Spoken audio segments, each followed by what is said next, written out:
it's time to do the prop shaft. I'm already out of the water. As you can see, I'm up on the travel lift, and I'm gonna try and get away with just pulling off my transmission to get this out.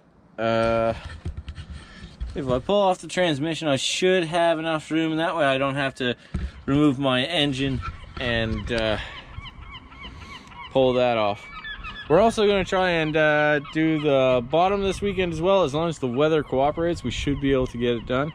So here I'm just getting the whole process kicked off by taking all the bolts out of the bell housing and splitting the transmission. It's times like this that I ask myself, why the heck is this your hobby? So it wasn't as easy as I thought. There was one bolt in the other direction, underneath the engine. Didn't know about it. But we have Sebastian here, Seth. They came keep me company. Yeah. Should be able to get this. This should split like really easily now. So Sebastian, want to give me a little bit of attention? You're the marital situation. Oh! Look at you! See that? Yeah.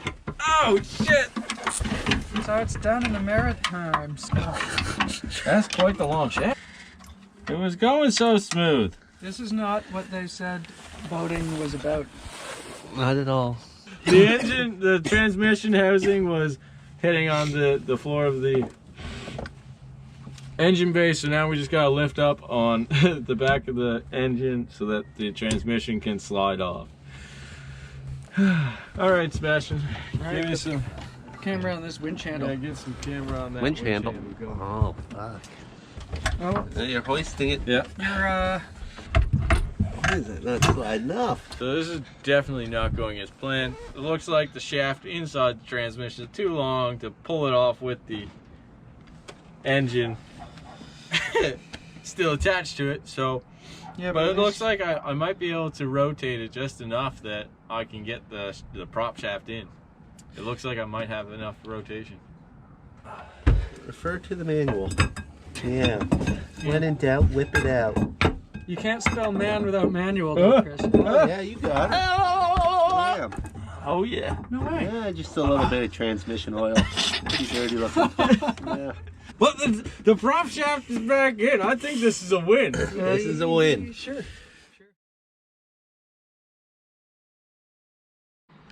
We're gonna start this gloomy day off with finishing up, putting on the stuffing box and then the rear transmission mount and then the coupling. We'll finish up everything with the prop shaft and wait for the weather to just get a little bit nicer before we start sanding and painting.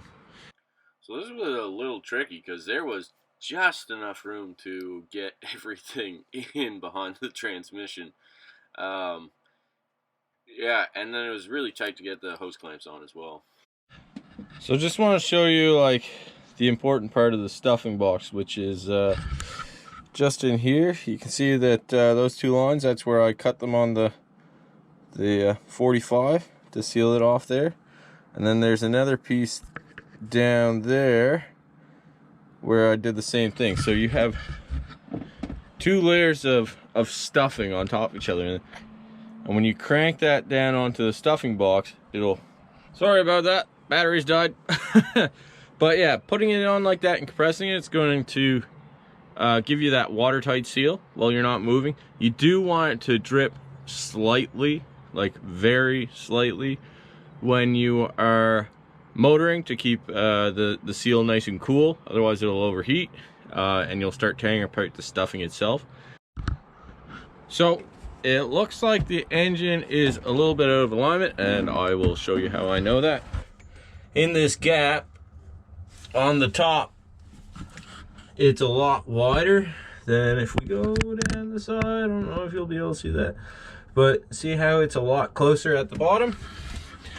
So that means that the forward to back is not aligned, so I'm just going to have to raise up the front of the engine a little bit to get that back into alignment. So we're getting the prop shaft back on. Only thing you got to remember here is make sure that your taper is going in the right direction and that your keyway isn't too far up so that when you start sliding your prop on, it doesn't jam up. So it's time to get turned blue on my bottom paint. I got my shower bag ready to go, so as soon as I'm done sanding, I'm gonna go straight up and grab a shower, get it all off me. But it's gonna be, I'm gonna be blue by the time this is done. We're just doing a quick scuff up of everything. We're not doing anything crazy. If there's anything really bad that needs to be knocked down, I'll do that. But this is just to get it scratched up so that the new layer of bottom paint can go on.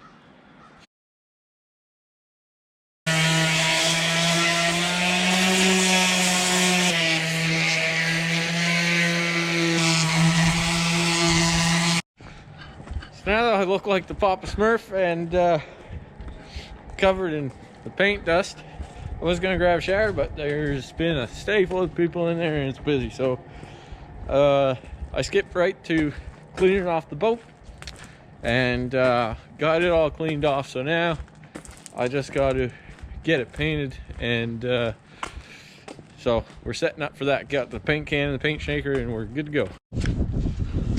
So the painting begins. Painting's beginning. We got the red on there so that we know which layer is which, and makes it easier to paint because, well, you know what's red and what's blue, so you know what you have covered and what you haven't covered.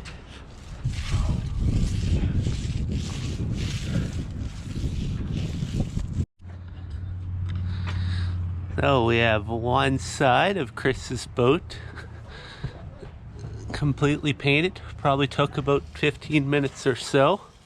And Chris is just working on the other side now, and he's making good progress. So we got the paint all done. She looks fantastic. She looks fantastic with the red bottom paint. So, and that'll give us a nice contrast so that when this one wears down, the blue one will show through, so we'll be able to see it.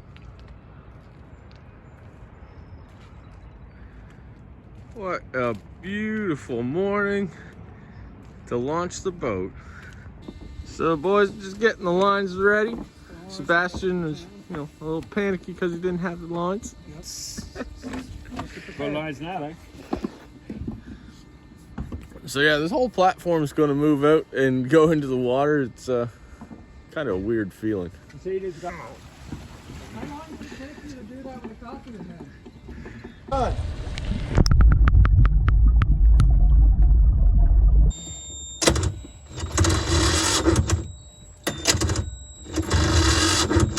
So I ended up not being able to get my engine started and had to be towed around to the fuel dock by the tender guys. And thank you for that, guys. So I found the problem. It looked like it was the stator on the starter, so I took it all apart, cleaned it all up, and we're just going to test to make sure that we've actually fixed the problem.